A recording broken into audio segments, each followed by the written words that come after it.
शराब घोटाला कर रही थी। क्या कर रहे हो? और हमारे ऊपर आरोप लगा रही थी।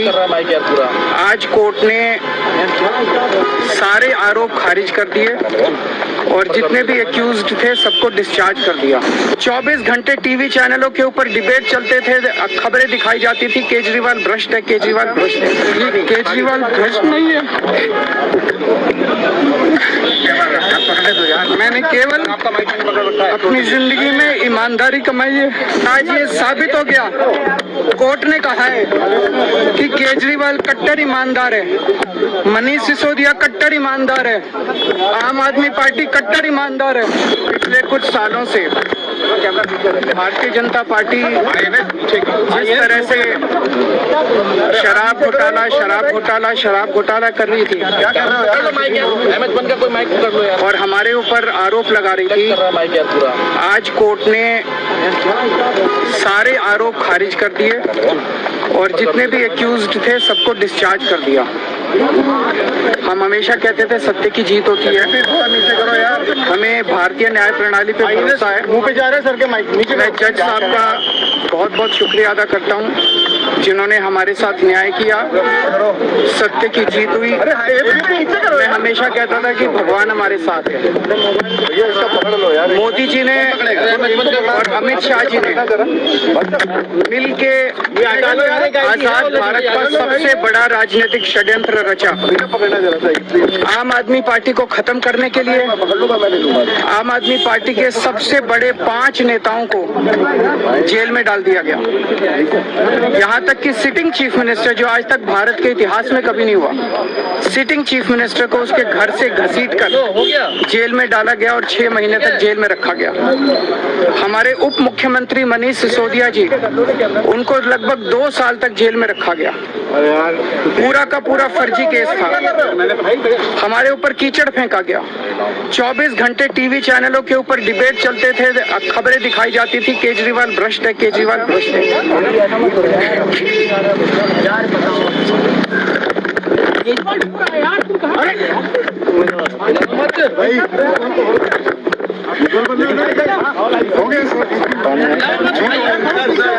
संभालिए सर, अपने आप संभालिए, हिम्मत सर, लाओ मत भाई।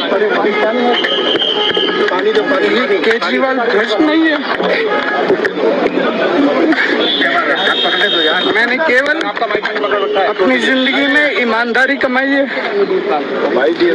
इन्होंने झूठा केस लगाया और आज ये साबित हो गया, कोर्ट ने कहा है कि केजरीवाल कट्टर ईमानदार है, मनीष सिसोदिया कट्टर ईमानदार है, आम आदमी पार्टी कट्टर ईमानदार है।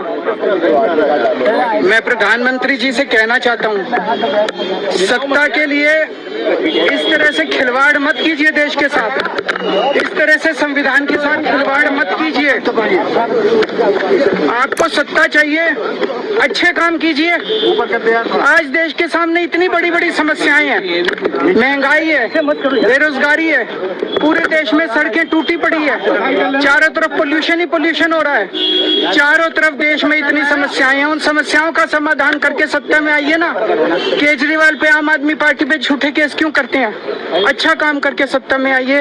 इस तरह के झूठे केस करना और 24 घंटे विरोधियों के, विपक्षियों के खिलाफ ऊट-पटांग के केस करना, उनको जेल में डालना, ये प्रधानमंत्री को शोभा नहीं देता। इससे देश आगे नहीं बढ़ेगा। देश आगे तब बढ़ेगा जब जनता की समस्याओं का समाधान किया जाएगा। आज एक बार फिर पंजाब कांग्रेस के अध्यक्ष अमरिंदर राजा वड़िंग, उनका बयान आपको सुनना चाहिए अरविंद केजरीवाल पर। भाई कांग्रेस तो बैरी है ना आम आदमी पार्टी की, कांग्रेस तो खिलाफ है अरविंद केजरीवाल के। पंजाब के अंदर चुनावी केजरीवाल बनाम, मोटे तौर पर केजरीवाल बनाम कांग्रेस चल रहा है। ऐसे में कांग्रेस का क्या कहना है केजरीवाल पर आए फैसले पर? देखिए आप। बधाई देना चाहता हूं केजरीवाल साहब को और सिसोदिया साहब को, लेकिन मेरे को ये समझ नहीं आया कुछ भी कि बहुत बड़े इल्जामात लगाए केंद्र सरकार ने और जिस प्रकार से 1.5 साल अंदर रखा। सुना तो जाता है कि गरीब, जो गंभीर आरोप होते हैं उसी में ही 1.5 साल बाद जमानत मिलती है। मर्डर जैसे केस जो होते हैं तो मेरे को लगता है कि सब लोग 6 महीने 8 महीने साल सवा साल अंदर लगा कर आए, उसके बाद जमानतें हुई। और अगर इतने बड़े आरोप नहीं थे तो 1.5 साल अंदर काहे को रखा? भाई साहब, हमारे को इससे क्या इफेक्ट पड़ना है या नहीं पड़ना है? कोई बरी हो जाए, कोई अंदर चले जाए, इससे क्या फर्क पड़ता है पंजाब की जनता को? पंजाब की जनता तो ये देखती है कि हमने सरकार बनाई थी आम आदमी पार्टी की, हमने इतना बड़ा मैंडेट दिया था कि क्या हमें न्याय मिला कि नहीं मिला? उन्हें क्या मतलब कि कौन अंदर है और कौन बाहर है? जनता ये देखेगी कि हमें न्याय मिला या नहीं मिला। इस अब वड़िंग साहब पहले तो दे रहे हैं बधाई केजरीवाल जी को, फिर वो सवाल पूछ रहे हैं केंद्र सरकार से और एजेंसियों से। और आप देखिए, जरा नोट कीजिएगा बारीक बात को क्या कह रहे हैं। उन्होंने कहा ये 1.5 साल जो जेल में रहे, तो ये तो बड़े गंभीर मामलों में जेल होती है इतनी लंबी कि बेल ना मिले आपको अदालतों से, फिर कैसे बरी हो गए? तो वो सवाल पूछ रहे हैं एजेंसी से और बीजेपी की सरकार से और सेंट्रल गवर्नमेंट से सवाल पूछ रहे हैं कि ये आदमी बरी हुआ कैसे? 1.5 साल आपने ऐसा केस बनाया कि वो 1.5 साल जेल में रहा और फिर अचानक जो है सब हवा में उड़ गया, ये कैसे हुआ? और तीसरी बात जो कह रहे हैं कि पंजाब में इलेक्शन में इसका कोई असर नहीं पड़ेगा, ये अलग बात है, लेकिन कैसे नहीं पड़ेगा सर? कैसे नहीं पड़ेगा? जो पूरे देश में अरविंद केजरीवाल को लेकर छवि बनी थी, वो अगर अब वो छवि का दाग धुल रहा है, या कम से कम इस आरोप के बाद वो क्लेम तो करेंगे ना आज के फैसले के बाद, तो क्यों पंजाब पे उसका असर नहीं पड़ेगा? मैं लेकिन सर की राय जानना चाहता हूं। सर देखिए, केजरीवाल की आंसुओं पर मत जाइए। आप हो सकता है आप द्रवित हो जाएं और आपको लगता हो ऐसा, लेकिन केजरीवाल इस प्रकार की नौटंकी हमेशा करते रहे हैं। वो अंदर तो 18 लाख के पर्दे और 20 लाख के कमोड और इस पर रहते हैं, लेकिन बाहर जब निकलते हैं तो वो 10 रुपए का कलम खोस करके निकलते हैं। फिर उनको गाड़ी नहीं चाहिए थी, बंगला नहीं चाहिए था, लेकिन क्या किया ये सब कोई पता है। तो ये मत कहिए केजरीवाल के सिर्फ जो दिखने का केजरीवाल है वो अलग है। सर एक बात एक बड़ी कांग्रेस का, मैंने भी आपको पंजाब का पक्ष सिखाया था, ये कांग्रेस का अब एक ऑफिशियल रिएक्शन आ रहा है। मुझे बताया गया पवन खेड़ा जी ने ये बोला है, उनका ये रिएक्शन है। कांग्रेस ने कहा है कि केजरीवाल बीजेपी के आदमी है, उन्हें इसलिए छोड़ दिया गया क्योंकि पंजाब और गुजरात में चुनाव। लीजिए, ये कांग्रेस का आरोप है कि केजरीवाल बाहर आए क्योंकि ये तो बीजेपी के आदमी है। मतलब वो कह रहे हैं इनकी और बीजेपी की सेटिंग हो गई है, इसीलिए इनको बरी कराया गया है क्योंकि अभी पंजाब और गुजरात में इलेक्शन होगा। ये कांग्रेस पार्टी का कहना है, ऑफिशियल ये बयान है, मतलब सेंटर दिल्ली से ये बयान आया है। मैंने तो अभी आपको पंजाब का बयान दिखाया था।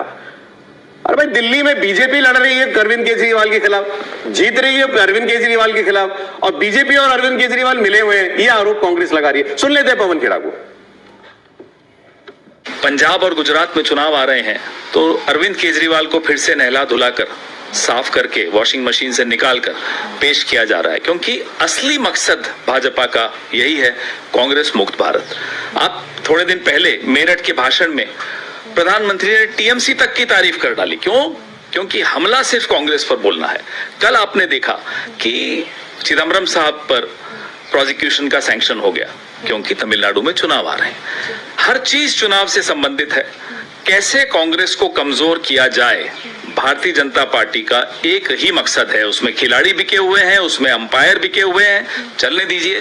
था तो शराब नीति अरविंद केजरीवाल ने वापस क्यों ली थी, इसका जवाब दिलवाइए मुझे। इसी में समझ में आ जाता है कि केस में क्या था। खैर, केस में अभी मैं नहीं बात करूंगा। केस के विषय में जो हकीकत है वो ये है कि अब केजरीवाल फिर से मेकअप पहन के उनको सामने लाया जा रहा है।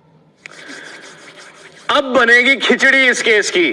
अब कांग्रेस ने जो कह दिया ना ये कि मिले हुए, वो क्या कह रहे हैं, पंजाब में इलेक्शन है, रूलिंग पार्टी केजरीवाल की, केजरीवाल को बरी करा दो, केजरीवाल की इमेज चमका दो, कांग्रेस डाउन हो जाएगी, कांग्रेस का जीतने का नंबर लगा हुआ है, ऐसा उनको लगता है। तो कांग्रेस किसी तरह ना आ जाए, आम आदमी पार्टी हमको चलेगी, कांग्रेस को एक और राज्य नहीं मिलना चाहिए, इसीलिए केजरीवाल को सेंट्रल गवर्नमेंट ने बरी करवा दिया। ये कांग्रेस का आरोप है सर। अब देखिए, मैं तो पवन खेड़ा के साथ हमेशा सहमत नहीं होता हूँ, कभी सहमत नहीं होता हूँ, मुझे पता है, लेकिन आज मुझे लगता है कि मुझे सहमत होना पड़ेगा। मन कर रहा है, हृदय यही कह रहा है कि आज कमाना। अच्छा, लेकिन दूसरी बात जरा समझिए, पवन खेड़ा जी को राहुल गांधी से आज नहीं पूछना चाहिए।